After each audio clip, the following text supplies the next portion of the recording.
Hello viewers, welcome back to our channels. Viewers, आज के video पे हम 40 साइज़ का फीमेल लेडीज़ पैंट काटने वाले हैं, स्ट्रेट पैंट काटने वाले हैं। तो चलिए ज़्यादा लेट ना करते वीडियो को शुरू करते हैं। ये देखिए मेरा आ चुका है। आज ये एक स्ट्रेट पैंट बनाना है। तो स्ट्रेट पैंट के लिए जो मेजरमेंट लिया जाता है, सबसे पहले हम लोग लेते हैं लंबाई, फिर उसके बाद कमर, फिर हिप, फिर आपका थाई हो जाएगा। अगर घुटने का किसी का डिमांड होता है तो आप घुटना नाप सकते हैं, और नहीं तो डायरेक्ट आप मोहरी का नाप लीजिएगा। और ये 12 हमारा आसन है, ये हाफ है, और पूरा राउंड करके इसका आसन 24 होगा। तो इस मेजरमेंट के अनुसार से आज हम लोग एक स्ट्रेट पैंट काटने जा रहे हैं। सो देखिए और वीडियो में बने रहे। ये कपड़ा देखिए हमारा तिरछा कटा हुआ है। तो सबसे पहले इस स्केल की मदद से हम लोग एक सीधा लाइन पार लेंगे। इसके बाद हम लोग आगे का मेजरमेंट लेंगे। सबसे पहले यहाँ पर क्या है, हमारा लंबाई कितना है, 38। तो 38 पे निशान लगा लिए। उसके बाद मोहरी फोल्ड के लिए हमें यहाँ 1.5 इंच रखना है, क्योंकि इसके साथ लेस लगेगा। तो 1.5 इंच रखेंगे। अगर बिना लेस रहेगा तो 2.5 इंच रखेंगे फोल्ड के लिए।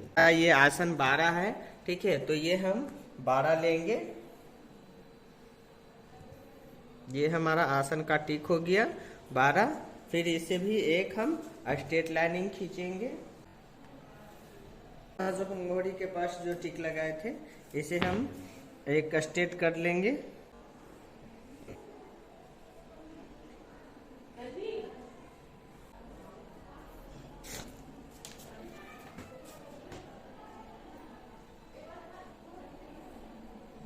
अब यहाँ पर हमारा देखिए क्या आता है। इसके बाद कमर, तो कमर कितने हैं, तो 40 का हम चौथाई हिस्सा लेंगे। जो हमारा चौथाई हिस्सा आ जाता है 10। ये 10 प्लस 1 इंच सिलाई के लिए, ये हमारा 11 इंच। ये हमने कमर का माप ले लिया। अब इसके बाद हमें लेना है थाई। तो थाई यहाँ हमारा 25 है। तो 25 का आधा हो जाता है 12.5 इस तरह से। और आसन को राउंड देने के लिए 1.5 इंच माइनस पर टिक लगा लेंगे, ठीक है। टिक लगाने के बाद अब मोहरी का जो भाग निकालना होगा, ठीक है। मोहरी का जो भाग निकालना होगा, तो मोहरी यहाँ पर है 14 का, ठीक है, आधा हो जाएगा 7। तो 7 को 3.5 और 3.5 रखना पड़ता है। तो इसके लिए हम थाई के जो भाग लिए हैं, ठीक है, थाई का जो हाफ लिए हैं, हाफ को हम फिर से इस तरह से, या तो आप माप भी सकते हैं, और नहीं तो कपड़े के किनारे तक इस तरह से मेजरमेंट टेप को इस तरह से मोड़कर हम यहाँ टिक लगा लेंगे। टिक लगाने के बाद इसके बाद हम इस तरह से नाप लेंगे। यहाँ देख सकते हैं कितना आया, 6.5। तो मोहरी के पास हम जाकर 6.5 पर निशान लगा लेंगे। इसके बाद हम लेते हैं मोहरी हमारे कितना है, 14 इंच हो जाएगा आधा 7 इंच, और 7 इंच का आधा हो जाएगा 3.5। ये हमने 3.5 पर टिक लगाए, और ये हमने 3.5 पर लगाए, ठीक है। टोटल हो गए 14। अब जितने भी हम टिक लगाए हैं सबको ये हाइट एंड स्ट्रेट स्केल और ये कर्व स्केल के द्वारा हम सभी लाइनों को मिलाएंगे।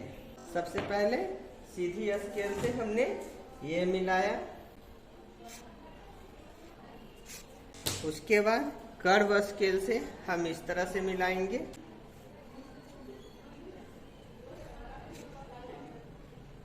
थोड़ा सा इस तरह से तिरछा।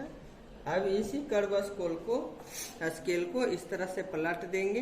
पलटने के बाद फिर यहाँ पर इस तरह से मैच करेंगे।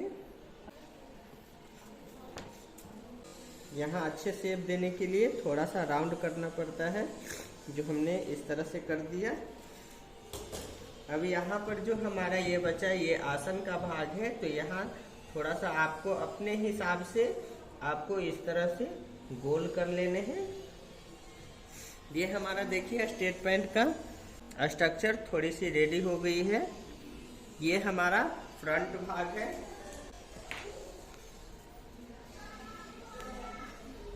काट लेते हैं।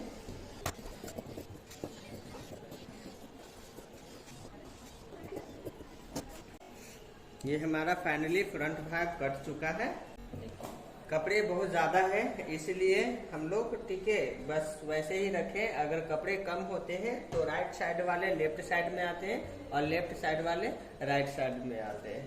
तो देखिए फ्रंट भाग जो हमने काट रखा था यहाँ पर, अब इसे हम फिर से बैक काटने के लिए सेम इसी को बचे हुए कपड़े पर इस तरह से हम लोग बिछा लेंगे अच्छे से। आप एक भाग हटा भी सकते हैं, नहीं तो साथ भी रख सकते हैं। अगर ज़्यादा तकलीफ हो रही है तो आप हटा भी सकते हैं। अब देखिए जिस तरह से हमने पहले निशान लगाए थे स्ट्रेट फ्रंट, वैसे ही इसमें भी निशान लगा लेंगे एक्स्ट्रा लेने के लिए। जहाँ जहाँ हमने फ्रंट में लाइनिंग खींची थी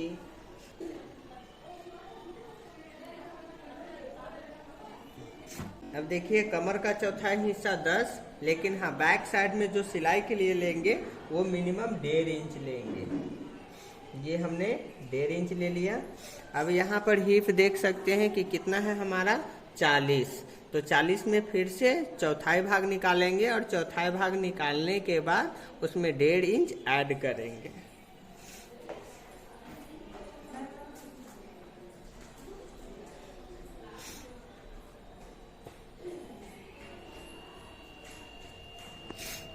हमने यहाँ आधा इंच ज़्यादा लिया है इसलिए ताकि उनको फिटिंग ना हो। अब यहाँ पर थाई के पास जो हमारा आसन बनता है वहाँ पर हमने 2 से 2.5 इंच उनके मोटापे के अनुसार 2 से प्लस रखना है। तो हम यहाँ पर 2 इंच एक्स्ट्रा ले रहे हैं और मोहरी के पास हमारा 1 इंच रहेगा।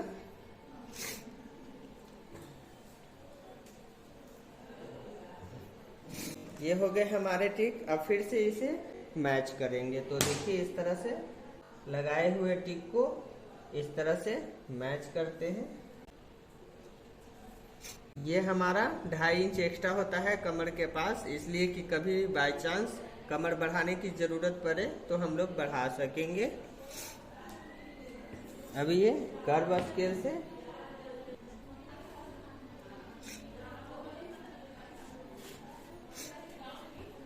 अब जो हमने यहाँ राउंड किया था अब यहाँ पर भी राउंड करेंगे।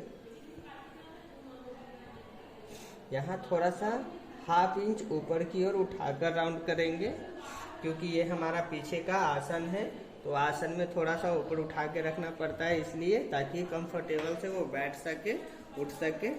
हम यहाँ टिक लगाए हुए के अनुसार फिर से कटिंग कर लेंगे बैक साइड को।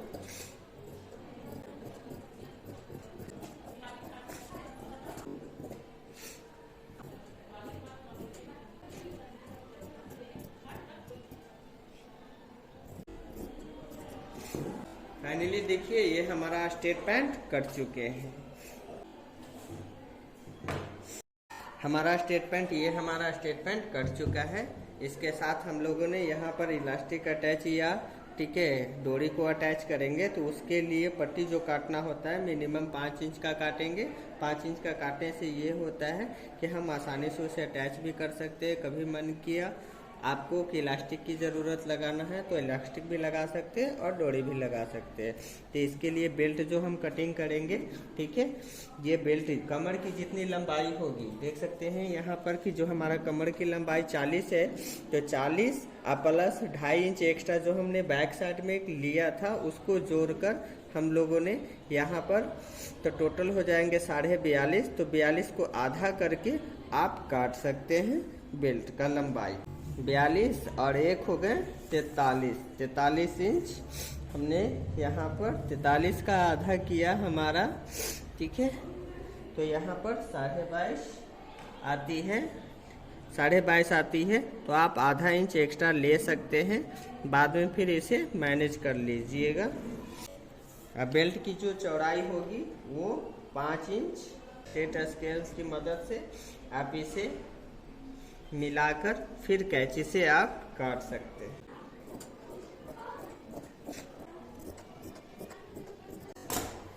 ये देखिए हमने यहाँ बेल्ट काट लिया है। अब ये हमारा लेस है जो मोहरी पर पड़ेगी। ये हमारा देखिए जो ट्राउजर हमने जो कटिंग किया है ठीक है। ये हमारा जो ट्राउजर है, ट्राउजर की ये मोहरी है, ठीक है। इस पर हम लोग इस तरह से लैस लगाएंगे।